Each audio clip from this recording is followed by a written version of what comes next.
berat guys, kepalanya semakin. Udahlah pos, lu itu lulusan SMP mau ngelawan dokter, lulusan kedokteran nggak ada. Dasar lu mah nimbrung ya pos. Kalau emang nepos kagak berasa lu sebagai maklar kasus, gak usah tantrum pos. Ya udah jelas-jelas si Bokir sudah bilang terima kasih Kak Fitri sudah menemani saya ke Medan selama ini. Berarti apa? Jawab dong, bukan Markus ya? Bukan. Masyarakat udah pada cerdas ya. Rumah juga sebenarnya rumah kamu apa bukan? Nanya. Jangan pancing-pancing ya. Kita semua sudah tahu, kelakuan kalian sudah tahu semua.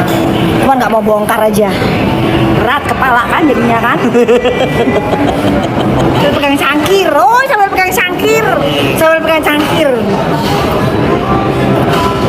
Tadi itu Gimana caranya pegang cangkir sama pegang kepala? Kalian ini dah. Pegang cangkir sama pegang kepala. Pegang cangkir sama pegang kepala. Gini. Sambil pegang kepala. kan Enggak gitu, nggak pernah dia begitu, dia begini deh. Begitu sampai pegang cangkir. lumayan kan. Ini negeri antah berantah udah cerita ya. Ada ketua dalang. Ini dongeng nih dong. Dongeng di negeri antah Ini berantah. fiktif nih, ini fiktif. Namanya ketua dalang, geng. Namanya dalang ini namanya Nepos. Nenek menopos namanya ya. Nenek menopos itu sudah menerima banyak uang dari para gerombolan satwa. Ini fiktif ya, cerita fiktif. Gue yang deg-degan masalahnya. Loh ini kan negara tak berantah, kamu gak kerasa nggak usah tantrum. Nah ternyata udah habis-habisan gitu loh, udah habis-habisan ternyata dokternya kagak bisa diem gitu. Tetap aja ternyata kasusnya tetap aja berjalan, laporannya tetap aja berjalan. Berharapnya kan laporannya berhenti, ternyata tetap aja berjalan gitu, dipanas-panasin. Kalau gitu kasih kita duit lagi, katanya gitu kata si Neposnya. Ini Nepos di negeri antah berantah, nenek menopos ya, di negeri antah berantah bukan di Indonesia ya. Setorannya duit berjalan sudah masuk, ternyata kasusnya tetap aja begitu tetap berjalan. Pusing lah mereka gerombolan satwa kan gitu kan. Di negeri mana? Antah berantah. Ya. Nah, itu nggak ada guys, itu halusinasi Nepos dan kawan-kawan ya, itu nggak ada. Dokter dijemput paksa, buktinya sampai sekarang dokter bisa live kan. Dokter tantangin Bokir, dijemput dong dokternya pada saat live. Buktinya sekarang apa kamu Bokir, apa kamu Nepos, kamu membayar wartawan semua ke Medan ya pos ya. Berarti kamu apa Markus beneran berarti kan tantrum ya. Keti anak segitu panas dia.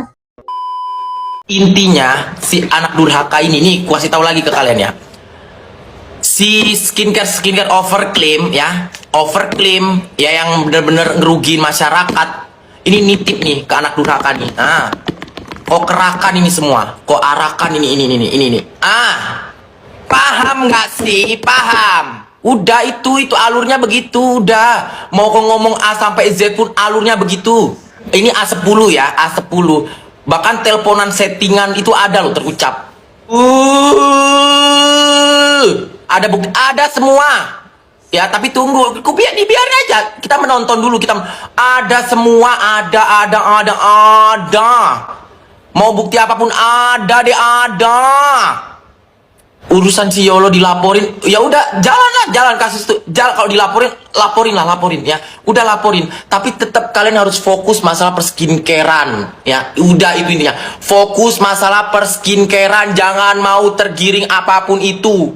Anak durhaka berusaha menutupi kasus-kasus ante-antenya yang culas-culas nih ya. Kalian jangan mau tergiring, udah itu poinku.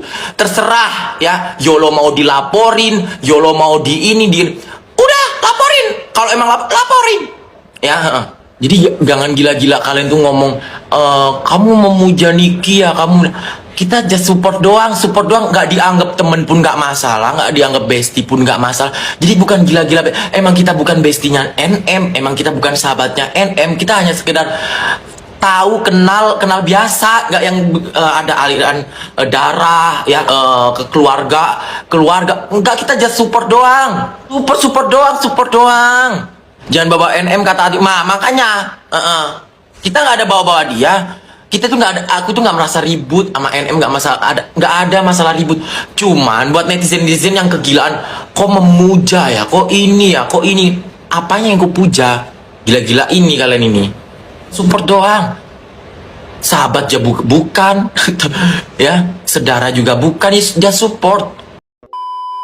Geger guys, pernyataan terbaru dari Doktif. Ini tentang Markus. Bahkan salah satu dokter sudah membuka kedok dari Markus ini. Terima kasih sudah menemani ke Polela Medan selama ini. Berarti kan sudah sejak lama ada bantuan yang diberikan oleh pihak Markus kepada si dokter ini. Maka Doktif pun menjulukinya sebagai Markus atau kepanjangan dari Makelar Kasus. Tapi ingat, Doktif tidak pernah menyebutkan siapa sosok sebenarnya. Doktif hanya menyebut istilah Nepos dan Markus. Kemudian ada cerita dongeng dari negeri antah berantah tentang seseorang yang bernama Markus lagi nih.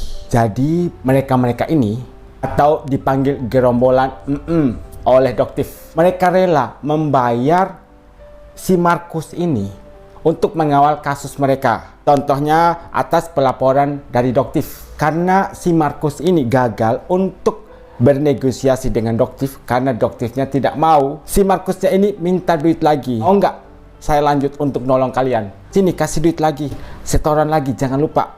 Atau diperpanjang setorannya, biar saya tetap membantu kalian untuk mengawal kasus ini. Tapi ternyata gagal juga. Maka kata Doktif, mereka para gerombolan ini pusing setengah mati. Uang sudah dikucurkan sebanyak mungkin ke Markusnya ini. Tapi pihak Markus masih gagal nih untuk bernegosiasi dengan Doktif. Dan ada pernyataan dari Galih tentang seseorang yang bernama Andur. Jadi si Andur ini bayar dengan tujuan untuk menenggelamkan kasus-kasus owner-owner ini. Biar nanti yang dibahas itu hanya kasus Nikita Mirzani, Nikita Mirzani, Nikita Mirzani. Sedangkan mereka perlahan-lahan menghilang, tenggelam, dan selesai. Oh, tidak bisa. Pihak pendukung Nikita Mirzani akan terus bersuara pastinya. Mereka tidak akan tinggal diam sampai akhirnya keadilan itu benar-benar ditegakkan.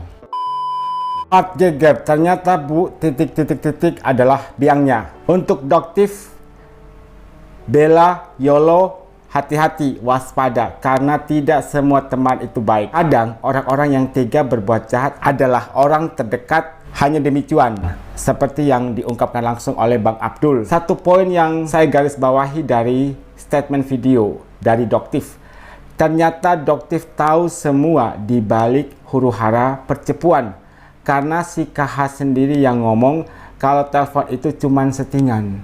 Maksudnya percakapan lewat telepon antara KH dan Ibu FS itu hanya settingan. Hal itu diungkapkan langsung oleh KH kepada Doktif, dan akhirnya Doktif membocorkan itu ke publik. Dan ternyata si KH ini sudah kenal FS sudah lama, jadi bukan baru kenal, tapi sudah kenal lama.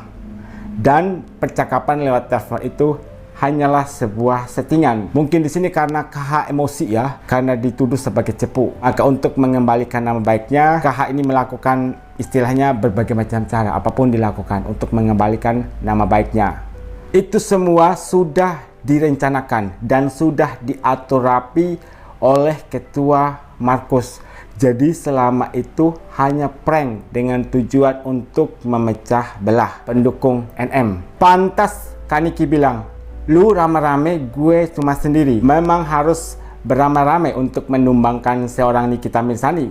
Karena kalau sendirian, kalian itu tidak akan mampu. Dan Kak Niki pernah bilang, apapun tuduhannya, apakah itu terbukti atau tidak terbukti, Nikita pasti akan masuk penjara. Karena Nikita sudah tahu alurnya seperti apa. Sudah ketebak Min dari dia yang tiba-tiba muncul di saat Doktif lagi viral bak pahlawan. Ingat kan waktu Doktif lagi press conference, KH tiba-tiba datang dan membisikkan sesuatu seolah-olah KH ini adalah sosok A1. Dan setelah itu KH berpindah tempat nih, mendekat ke arah FS. Akhirnya aku sampai. Assalamualaikum Ibu. Akhirnya aku sampai sini. Masya Allah, rumahnya gede banget loh. Aku mau nagih bayaran aku. Buat bayar operasi lagi aku mau facelift di Korea ya Bu. Ih megah sekali rumah tanah minjam ini. Tuh ya ampun. Bu rumahnya megah banget sih Bu. Tanahnya boleh minjam sama rumah mewah ya Bu. Ini nepos si pengusaha. Iya aduh nepos nih halu banget. Tuh lihat kan. Bu, bayaran aku tambahin ya Bu, soalnya aku mau facelift. Iya. Makasih ya Bu. Terima kasih Bu, aduh keringetan. Ibu terima kasih ya Bu. Saya 1 triliun, makasih. Jangan boros-boros ya.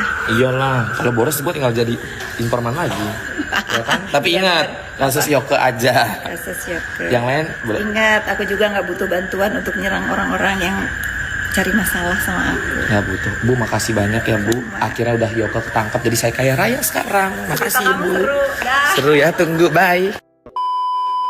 Wow, pernyataan yang luar biasa dari Kim Haut. Akhirnya Yoke ketangkap dan sekarang saya jadi kaya raya. Apa maksud atau makna dari ungkapan seorang Kim Haut? Jadi Kim Haut ini baru saja mendatangi kediaman Ibu Fitri Salhuteru dan sepertinya ada podcast di situ yang nantinya akan diunggah di channel YouTube Kim Haut. Kita tunggu podcastnya seperti apa ya.